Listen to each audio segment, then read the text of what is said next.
तो उद्देश्य हमारा इसके पीछे ये है कि हम चाहते हैं कि इस देश के अंदर ओबीसी समाज जो बड़ी संख्या में है, और वो इतनी बड़ी संख्या में है कि वो सारी, चाहे बीजेपी की हो, चाहे कांग्रेस की हो, चाहे बड़े बड़े जितने भी संगठन हैं, वो सब जगह एक बहुत बड़ी संख्या में है, पर वो अपने अधिकार नहीं मिलते, उनको न सत्ता मिलती है और उनका शोषण अत्याचार बहुत ज्यादा होता है।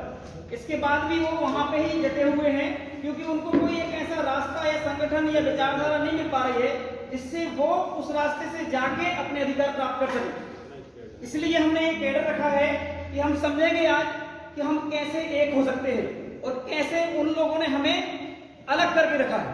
ठीक है ना? तो सर्वप्रथम भैया को अब सेकंड बार में बुलाएंगे, क्योंकि अभी वो नॉइस आ रही थी तो मैंने उनको रोक दिया, क्योंकि महत्वपूर्ण बात बताएंगे। देखिए, जातिगत जनगणना, ओबीसी आरक्षण, कॉलेजियम सिस्टम, बजट, विधायिका, कार्यपालिका, न्यायपालिका, मीडिया, ये सारे चीजें जो हैं इन पर हम थोड़ी चर्चा करेंगे। जैसे आपने देखा होगा कि पूरे मध्य प्रदेश के अंदर अगर हम जनगणना कराते हैं, जो सरकार के पास अभी आंकड़े हैं, वो कहते हैं कि 52%, 52% ओबीसी समाज मध्य प्रदेश में है। कितना है? 52। मैं भाषण देने नहीं आया, आप लोगों को समझ में आना चाहिए। ठीक है? कैडर के माध्यम से कितना है? 52 है। ठीक है? और ये जो 52 है, ये सरकारी, मतलब इन्होंने जो सोर्स है इनके, उससे इकट्ठा किया डाटा है। ठीक है? अब आप सोचिए, 52 संख्या आपकी है, मतलब आप वोट भी करते होंगे 52। ठीक है ना? और 52% लोग कहीं ना कहीं सरकार में, बजट में, टैक्स में, हर चीज में भागीदार होंगे कि नहीं होंगे? ठीक है ना? आप कोई ना कोई चीज खरीदते होंगे, खाते होंगे, कुछ भी करते होंगे, मतलब कहीं ना कहीं सरकारी बजट का हिस्सा बनते हैं। ठीक? तो 52% संख्या हमारी है, हम 52% पे करते हैं, लेकिन 52% क्या आपको बैंक में दिया जा रहा है, वो हमें समझना है। ठीक है? अब बात करते हैं कि मध्य प्रदेश के अंदर 230 सीट है। कितनी? 230 सीट। तो अगर हम संख्या के अनुपात की बात करें, जैसा कि एससी और एसटी को मिलता है, कितना मिलता है? उनको 87 सीट मिलती है, क्योंकि उनकी 36% संख्या मध्य प्रदेश में है। और ये बहुत अच्छी बात है, मिलना चाहिए, क्योंकि उनकी संख्या है तो उनको मिलना चाहिए। लेकिन ओबीसी वर्ग को क्यों नहीं मिल रहा है, ये एक प्रश्न चिन्ह है क्या नहीं? क्योंकि हमें कितना मिल रहा है? सिर्फ 14% आरक्षण, वो भी सिर्फ कार्यपालिका में। कहां पे? कार्यपालिका मतलब नौकरी में। कितना मिल रहा है? सिर्फ और सिर्फ 14%। लेकिन मिलना कितना चाहिए सरकारी आंकड़ों के हिसाब से? 52%। उसमें भी मोबाइल को सभी लोग साइलेंट कर लेना है ना, उसमें भी 6% जो है मुस्लिम समाज है मध्य प्रदेश के अंदर, मतलब 58% समाज जो है मध्य प्रदेश के अंदर ओबीसी समाज है। इसमें हिंदू मुस्लिम कुछ भी नहीं है। संविधान में आपको अधिकार दिए गए हैं, वो सिर्फ और सिर्फ आपके वर्ग में जो बांटा गया है, ओबीसी, एसटी, एससी और सामान्य वर्ग। ठीक है ना? तो हम क्या करेंगे, इसको समझेंगे कि 52 में से सिर्फ कार्यपालिका में मिलता है 14% ओबीसी आरक्षण आपको, वो भी आपका सिर्फ 4% भरा जाता है। कितना? 4%। अब आप ये समझिए, 52% समाज एक दूसरे से लड़ता भी है। ठीक है ना? तो आप बताइए, थाने में 52% अगर हमारी संख्या है तो हमारे लोग होना चाहिए, तहसील में भी हमारे लोग होना चाहिए, कलेक्टर में भी हमारे होना चाहिए, विधानसभा में भी हमारे होना चाहिए, और आगे जो भी सोर्सेस हैं और जो भी संस्थाएं गवर्नमेंट के द्वारा चलती हैं, वो संस्था में हमारे लोग होना चाहिए। कितना? 52%। तब हमारा सामाजिक न्याय होगा। कैसे? अब आप बस सोचिए, जैसे पाटन है, ठीक है ना, वर्गीय हो गया, पाटन हो गया, आपकी जो भी विधानसभा है, कोई भी विधानसभा आप एग्जाम्पल समझ लीजिए। मान लो पाटन में लोधी समाज ज्यादा है, या यादव समाज ज्यादा है, या कुशवाहा समाज ज्यादा है, या जो भी अनुसूचित भी समाज है, तो आपने देखा होगा कि आपके थाने में हो सकता है, देखिए बिल्कुल गलत मत समझना, मैं किसी समाज को टारगेट नहीं करूंगा, तो आप ऐसा ना समझना कि मैं उसको गलत बोल रहा हूं। जैसे हमारा पाटन है, पाटन में थानेदार देखना, आप कौन कौन सी समाज की अभी तक की लिस्ट उठाएंगे तो आपको दुबे, पाड़े, त्रिवेदी और तमाम प्रकार के लोग मिलेंगे। ठीक है? लेकिन अगर ये क्षेत्र देखा जाए तो किसका है? Yadav, Lodhi, Kurmi, Kushwaha, ST, SC, OBC के लोग सबसे ज्यादा इस विधानसभा में रहते हैं। ठीक है कि नहीं? ऐसा जब हमारे लोग वहां हैं तो हमारे लोग ही वहां अधिकारी होना चाहिए, है कि नहीं? अब क्या होगा, अगर मान लो जैसे कि मान लो ये क्षेत्र जैसे पाटन है, पाटन में मान लो यादव ज्यादा है, तो आपने देखा होगा कि वहां पे कभी भी यादव समाज का हो सकता है कि कभी कोई बन के थानेदार आए ना या एसटीएम आए ना। क्यों? क्योंकि सत्ता और शासन उनके हाथ में है और वो ये देख के करते हैं कि यहाँ अगर ज्यादा लोधी है तो यहाँ लोधी समाज का नहीं भेजना है। अगर भेज दिया तो क्या होगा, वो सामाजिक न्याय करेगा, मतलब वो कम से कम एक जाति का होने के कारण अपनी जाति को प्रताड़ित तो नहीं करेगा। ठीक है ना। अब आई वर्ग में बात, तो ओबीसी समाज में आता है लोधी समाज या यादव समाज, जितनी भी समाज है सब सारी समाज की बात कर रहा हूं मैं, तो वो क्या करेगा, अपनी समाज के साथ सामाजिक न्याय करेगा। लेकिन अगर वहीं पे वो व्यक्ति है जो हमारी समाज से नहीं है तो वो क्या करेगा, वो हमारी समाज को प्रताड़ित करेगा। क्या करेगा, अगर वो तहसील में है तो तहसील में क्या करेगा, भैया कल आना, ये वाला काम कल होगा। आप कोर्ट में जाओगे तो कोर्ट में भी कहेगा कि भैया ये काम जो है अगले बार करवा लेना। या बहुत सारी आप लोग सब जानते हैं कैसे कैसे आपको करने का काम करते हैं। ठीक है, ये कागज नहीं है, ऐसा करवा के ले आओ, ये कर देना, वहां पे उनके साइन करा के लाओ। मतलब आपको ज्यादा से ज्यादा वो टाइम खींचेगा, पैसा खींचेगा, प्रताड़ित करेगा और लूटेगा आपको। लेकिन वहीं अगर आपके लोग हैं, आपके लोग हैं, तो कहीं ना कहीं सामाजिक दबाव में, जातिगत दबाव में या वर्ग दबाव में वो आपके साथ न्याय करेगा। ऐसा होता है। बहुत कम लोग होते हैं सामान्य में जो सामाजिक न्याय करते होंगे, ऐसा नहीं लगा होंगे ही नहीं, लेकिन होते होंगे, लेकिन सभी नहीं कर सकते हैं, क्योंकि आपको मालूम है जाति जो है वो जाति नहीं है। ठीक है, तो वर्ग भी वही है। अब अपन करते हैं 52%। तो हमारा क्या हो रहा है कि 52% संख्या होने के बाद हमको सिर्फ 14 दिया जा रहा है, उसमें भी 4% दिया जा रहा है। अब बताइए, अगर आपकी 52% संख्या है, तो अगर मान लो 52 लोग हैं, जैसे अपन 52 लोग हैं, तो 52 लोग जो हैं, अब 52 रोटी खाने के लिए चाहिए अपन को, ठीक है ना, 100 में से 52 चाहिए कि नहीं चाहिए, लेकिन हमको मिल रही 14। तो हमारे लोगों को जब 14 रोटी मिलेगी तो कैसे उनका पेट भरेगा? 14 रोटी में 52 लोग कैसे खाएंगे?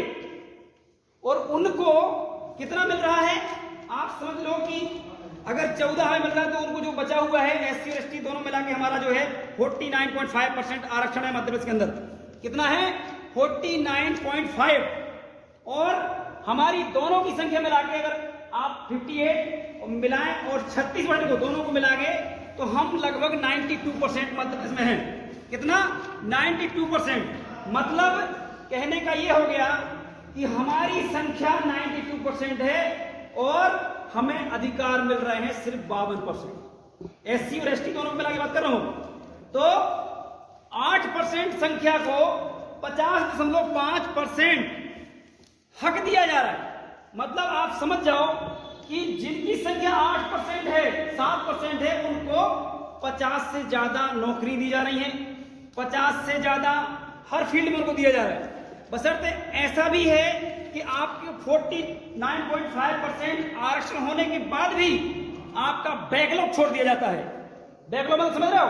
मान लो 4000 नौकरी निकाली, 2000 आपकी हो रही है, उसमें से भी उनने सिर्फ 1500 भरी, आपकी जो बची है, फिर वो जब सत्ता में बैठते हैं वो लोग, तो अपने लोगों को बैक रास्ते से उन्हीं पोस्टों पे वो स्थापित कर देते हैं। कलेक्टर के माध्यम से, डीआईजी के माध्यम से, तमाम प्रकार की जो संस्थाएं हैं जिनमें पावर ऐसी होती है, वो अपने लोगों को स्थापित कर देते हैं। ठीक, तो हमारी सीटें भी वो अपने तरीके से भर लेते हैं। जैसे प्यून को रखना है, किसी को मतलब लेखापाल को रखना है, तो ये क्या करते हैं, ये अपने लोगों को स्थापित कर लेते हैं। इसलिए आपने देखा होगा, तहसील में जाओगे, कलेक्ट्रेट में जाओगे, थाने में जाना, लिखाई पढ़ाई के मामले में ये लोग ही बैठे। तो क्या होता है कि जब वो आपको सुनता है कि आप लोधी हो, कुशवाहा हो, कुर्मी हो, यादव हो, साहू हो, रजक, प्रजापति, जो भी आप मतलब अपनी समाज है, तो वो देख के करता है ठीक है ये है। तो कहने का मतलब ये है कि हम इसमें बात करना चाहते हैं, बात ये है कि अब हम चाहते हैं कि जातिगत जनगणना होना चाहिए। अभी हम 1931-32 की जनगणना के हिसाब से बात करते हैं कि हमारी इतनी जनगणना है तो हमें इतना अधिकार मिलना चाहिए, लेकिन सरकार ये कह रही है बार बार, कौन कहता है? कोर्ट कहता है कि बार बार कि आपकी गिनती लाओ, आप कितनी संख्या में हो। आपको 14 से अगर 27 किया जाए या 54 किया जाए तो कैसे करें हम? जो ट्रिपल टैक्स आप सुनते होंगे, बार बार मीडिया में आता होगा कि ट्रिपल टैक्स कराओ मध्य प्रदेश के अंदर, इसके बाद आपका ओबीसी आरक्षण लागू होगा। लेकिन हमने कभी सुना ही नहीं है कि ट्रिपल टैक्स क्या होता है, ठीक है ना। तो हमें इन चीजों को समझना है। जातिगत जनगणना, अब आप सब जानते हैं एक चीज और, कि जातिगत जनगणना के विरोध में कई बड़े संगठन हैं। वो कहते हैं कि जातिगत जनगणना होती तो जातिवाद फैल जाए। होता कि नहीं होता? ऐसे लोग बोलते हैं कि नहीं बोलते? लेकिन बताइए मुझे, चाहे जितनी बड़ी पार्टियां हो, क्या जाति देख के टिकट नहीं देती? क्या देती है कि नहीं देती? वो कहती है भैया इसको दे दो, ये जाति बाहुल हो जाता। होता है नहीं? लेकिन अगर इसी जगह उनको तोड़ निकालना है इसी चीज का, तो क्या करते हैं वो? लोधी हो चाहे यादव हो चाहे कुर्मी हो चाहे 3743 जातियां ओबीसी वर्ग की, कितनी 3743 जातियां ओबीसी वर्ग की, अगर उनको सवर्णों को टिकट देना है आपकी जाति के बीच, तो क्या बोलते हैं? हिंदू हृदय सम्राट जगदीश पांडे, हिंदू हृदय सम्राट ये त्रिवेदी, वो चतुर्वेदी, वो शर्मा, वो तिवारी, बोलते कि नहीं बोलते? वो ठाकुर, वो बनिया, बोलते हैं। लेकिन अगर लोधी बाहुल सीट पे भी अगर किसी लोधी को टिकट दिया जाए, किसी यादव को टिकट दिया जाए, यादव बाहुल में, कुर्मी बाहुल में, कुशवाहा बाहुल में, रजक, सोनी, ताम्रकार जो भी समाज है, 3743 जातियों की बात कर रहा हूं मैं, अगर उनको टिकट दिया जाता है तो इसलिए दिया है कि लोधी है। बोलते नहीं बोलते? उनको वो जाति में कह देते हैं, लेकिन उनको जब टिकट मिलता है तो उनको कहते हैं हिंदू हृदय सम्राट है। हमारे यहाँ पे जब टिकट मिला राहुल जी को दमोह में, तो बोले लोधी को टिकट मिला है, उनको हिंदू हृदय सम्राट ही लगाया। हिंदू हृदय सम्राट राहुल लोधी भी लिख सकते थे। हो सकता नहीं? हो सकता। जैसे हमारे यहाँ विक्रम सिंह जी को टिकट मिले या हमारे दादा को टिकट मिले किसी को, तो हमारे लोगों को भी लगा दो, अगर हम लोग भी हिंदू हैं तो। बताइए होना चाहिए कि नहीं होना चाहिए? होना चाहिए। अगर हम सब हिंदू हैं तो फिर सबको लगाना चाहिए बराबर का, लेकिन ऐसा नहीं है। कुछ संगठन इस देश के अंदर ऐसे चल रहे हैं जो सिर्फ और सिर्फ सवर्णों के लिए काम करते हैं, और ऐसा काम नहीं कर रहे हैं। वो अपनी लाखों की टीम लगा के काम कर रहे हैं, लाखों की टीम कि इस पाटन विधानसभा में कैसा ऐसा काम किया जाए कि यहाँ पे ना तो कुर्मी को मिले टिकट, ना कुशवाहा को मिले, ना यादव को, ना लोधी को, और एक धर्म के नाम पे या आपके किसी अन्य प्रकार के षड्यंत्र करके और एक व्यक्ति बहुत आपके सामने ला दिया जाएगा, कोई भी, ये तिवारी, ये चतुर्वेदी, ये दीक्षित, तमाम प्रकार की बातें, और कई नकली लोग भी आपके बीच है जो ओबीसी बन के बैठे हुए। तो हमें इसलिए इस पे समझना है कि हम कैसे लड़ेंगे हम कैसे? जब हमारे पास डाटा होगा। भाई हम अगर मान लो कोई डाटा है सरकारी लिखित में आपके पास, ये सरकारी डाटा लिखित में नहीं है अभी, ये हमने सोर्स से लिए। जिस दिन हमारे पास यहाँ पे लिखित में आ जाएगा कि हम ताम्रकार समाज मध्य प्रदेश के अंदर इतनी है, मतलब समझ गए बात को, कि मान लो 1 लाख है, 10 लाख है, 15 लाख है, 1 करोड़ है, ठीक है। ये सोनी समाज को डाटा मिल जाए कि हम 1 लाख है, 5 लाख है, 10 लाख है, 20 लाख है। ये चाहे साहू समाज को मिल जाए कि भैया हम तो 1 करोड़ है, 2 करोड़ है, ठीक है ना। जैसे क्यों मैं बोल रहा हूं इनका, आपने देखा होगा साहू समाज का एक भी विधायक नहीं है, ठीक है ना। लेकिन आप ये देखिए, क्या उनकी इतनी संख्या नहीं होगी कि इसी राज्य में एक ब्राह्मण समाज के, आप लोग गलत मत समझना, एग्जाम्पल में बोल रहा हूं, है ना, ब्राह्मण समाज के 40 विधायक हैं। कितने? 40। और उसी प्रदेश में साहू समाज का एक भी विधायक नहीं है। उसी मध्य प्रदेश के अंदर ताम्रकार समाज की संख्या हर जगह है, पर उसका एक भी नहीं है। उसी मध्य प्रदेश के अंदर सेन समाज है, हर जगह मिलेगा तुम्हें, हर गांव में मिलेगा, और कंपेरिजन ब्राह्मण के बराबर है, लेकिन इसके बाद भी उसका कोई विधायक नहीं है। क्यों भाई? ऐसा क्यों है? इसको हमें समझना है। अब बात ये आती है, जब भी हम हमारे लिए कुछ करने की कोशिश करते हैं तो हमारे ही लोगों को ये भड़काते हैं। कैसे? सेन साहब आप क्या है, वो तो लोधी को दे रहे हैं, है ना, करते कि नहीं। जो हमारी समाजें हैं, जो उनको छोटा नहीं बोलना चाहिए, हर समाज जो भी है इस देश के अंदर, वो कभी ना कभी राजा रही है। चाहे सेन समाज हो, चाहे ताम्रकार समाज हो, चाहे विश्वकर्मा समाज हो, चाहे कोई भी समाज हो इस देश का, चाहे हमारे सम्राट अशोक ले लो, इसके बाद तुम्हारा हिंदुस्तान लोधी ले लो, जो भी, मतलब आप जिसका भी निकालोगे सब कभी ना कभी राजा रहे। चाहे आदिवासी समाज हो, चाहे ऐसे समाज हो, सब राजा रहे, इस देश के मालिक है, मूल मालिक है। लेकिन आखिर क्यों हमें अधिकार नहीं दिए जा रहे हैं?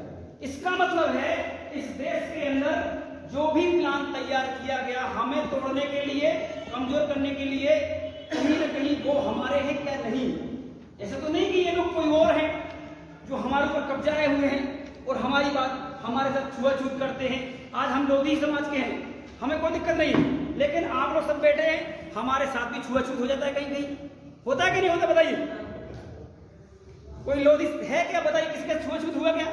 मैं बता रहा हूं, आप शहर में जब मैं पढ़ता था, विक्रम भैया आप सुनना, सभी लोग बैठे हैं, क्योंकि मेरे यहाँ क्या है, यहाँ पे